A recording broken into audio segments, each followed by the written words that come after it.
First of all, thank you, Chris, to give us this opportunity. We are very honored, and we want to bring here some light for what is going on in Brazil. My name is Eduardo Bolsonaro. I'm the most voted ever congressman in the history of Brazil, also son of President Bolsonaro and former chairman of the Foreign Affairs and National Defense Committee.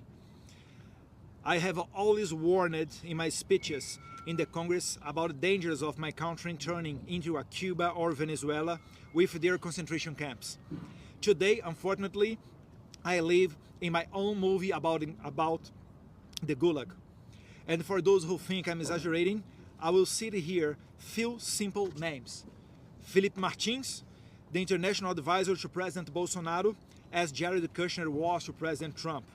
A brilliant young man in his 30s with a promising future, imprisoned by an exception tribunal, accused of a coup d'etat never attempted or planned, and without the hope of minimally fair treatment, as due process and broad defense no longer exists in Brazil.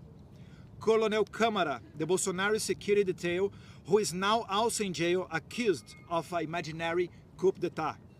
And like them, veterinarians, gospel singers, sign language interpreters, comedians as Bismarck Fugas, and even a homeless and a person diagnosed with a high degree of autism, all of them imprisoned, accused of a coup d'etat.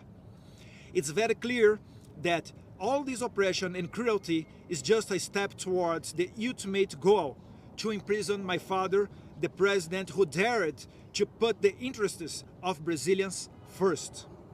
My father is now prosecuted and slandered in the most various ways. As in every tyranny, the limit of the ridiculous no longer exists, and he even faces the accusation of having committed the terrible crime of disturbing a whale. That's not a joke. He's criminally charged for passing by a whale on a jet ski. And the most impressionable thing is the complaint was made by Lula da Silva's environmental minister. This is more ridiculous than what Trump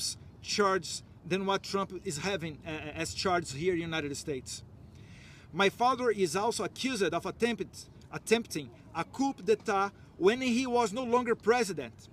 The judiciary, appointed by the Communist Party in power, want us to believe that my father waited to leave power and, when he no longer had the armed forces under his command, attempted a coup d'etat with elderly and unarmed women, all of these thousands of kilometers away from Brazil, when my father was in vacations in the United States. Going to the end, they want us to believe, Mr. Chris Smith, that women, elderly ladies, and all kinds of ordinary citizens, unarmed, are a danger to the rule of law. And those violating the rights and fundamental guarantees are the saviors.